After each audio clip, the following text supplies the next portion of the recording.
আবার তওবা করবে, আবার গুনাহ ছেড়ে দেওয়ার মতো সিদ্ধান্ত নেবে, নতুন করে আবার প্রেরণা জাগে। এইভাবেও যদি কেউ চলতে থাকে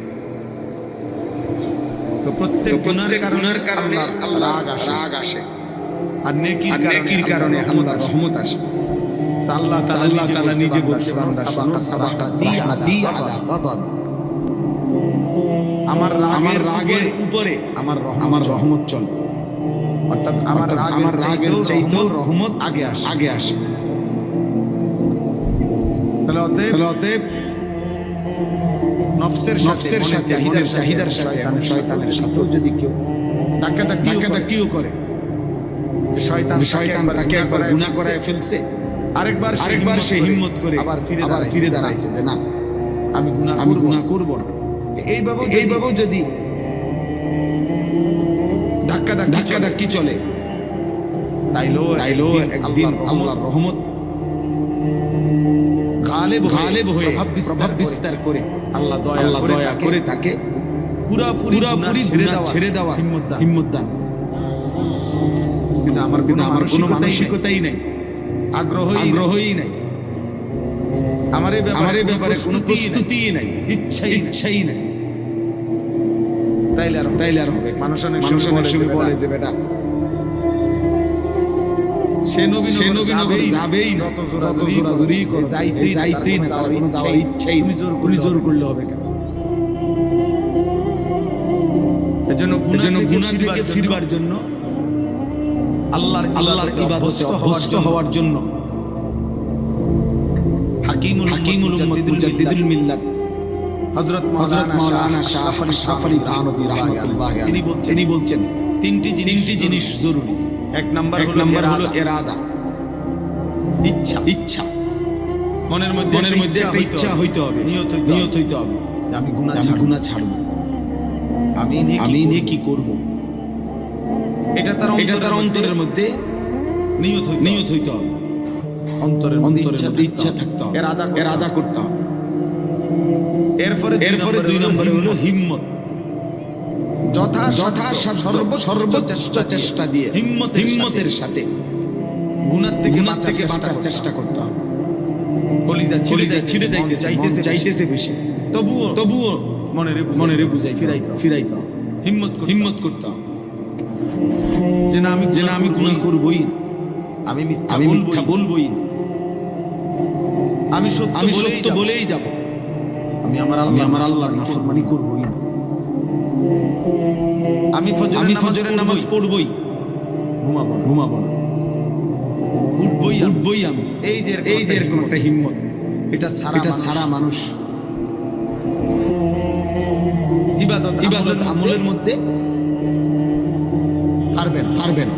হিম্মত লাগবে, একটা মজবুত ইচ্ছা শক্তি তার লাগবে। তাহলে এক নম্বর হলো ইরাদা, ইচ্ছা, নিয়ত। দুই নম্বর হলো হিম্মত, যথাসাধ্য গুনাহ থেকে বেঁচে থাকা, ইবাদত করে জমে থাকা। আর তিন নম্বর হলো দোয়া, আল্লাহর কাছে দোয়া করতে, চাইতে হবে আল্লাহ, আশা করছি, চেষ্টা করতেছি, আপনি আমারে তৌফিক দেন, আপনি আমারে তৌফিক দেন, গুনাহ থেকে বাঁচান, নেক আমল করার মতো যোগ্যতা দেন। সবাইকে বললাম, আমাকেও বললাম, জওয়ান বুড়ো সবাইকে বললাম, আপনি যদি গুনাহই মনে না করেন, আপনি যদি নেকিকে প্রয়োজনই মনে না করেন, তো আপনি নেকি বাড়বে কেন? গুনাহ ছুটবে কেন? আপনার তো ছেড়ে দেওয়ার কোনো মানসিকতাই নাই, আগ্রহই নেই। এটা জরুরি বিষয়। ইরাদা, হিম্মত, দোয়া। মনের ইচ্ছা, সর্বোচ্চ চেষ্টা, আল্লাহর কাছে চাও। তিনটা মিললে ইনশাআল্লাহ আল্লাহর পথে চলা সহজ, আল্লাহই সহজ করবে। হযরত মুসা আলাইহিস সালাম একদিন আল্লাহকে জিজ্ঞেস করছিলেন যে আল্লাহ আপনাকে পাওয়ার উপায় কি? বলছে দা নাফসাকা ওয়া তাআল। আল্লাহ বলছেন মুসা নিজেকে ভুলে তোমাকে ছেড়ে দাও। মানে তোমার মনের চাহিদাকে তুমি বাদ দাও, আর মনের চাহিদাকে বাদ দিয়ে আমার কাছে চলে আসো, আমারে পায়ে যাও। তুমি যদি বলো যে আমার মনে যা চাই আমি তাই করব, কোনোদিনও আল্লাহকে পাইবা না, আখিরাত মিলবে না, জাহান্নাম থেকে বাঁচা যাবে না। ইন্নান নাফসা লাআম্মারাতুম বিসসু।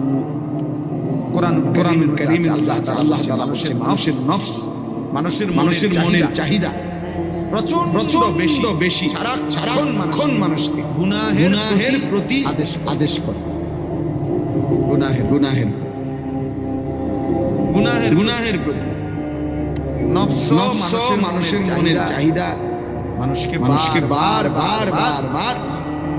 গুনাহ করতে আগ্রহী করে। এজন্য চোখ নামাইতে ভিন নারী থেকে দিল বলে কম, তাকাইতে বলে বেশি।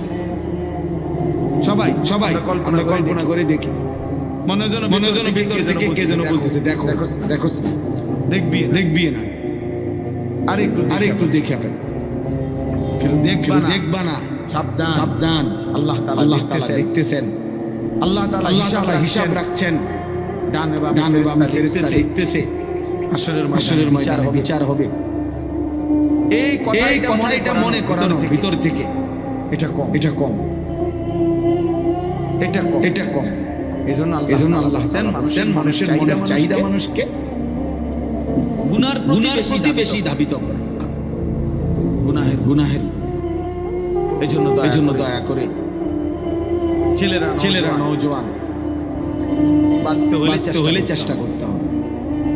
আর যদি বলো ঠিক আছে আমি আমার আখিরাত বলতে কিছু বুঝি না, মৃত্যু কবর পরবর্তী জীবন, এটা বলতে আমার কোনো কিছু নাই, বুঝ নাই, চাইও না।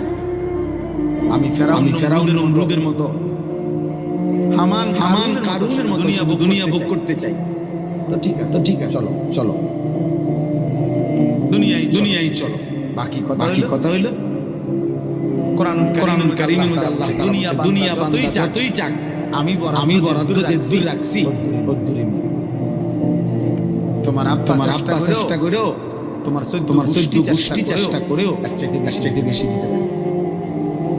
ওইটুকু দুনিয়ায় মিলবে যেটুকু আল্লাহ লিখে রাখছে।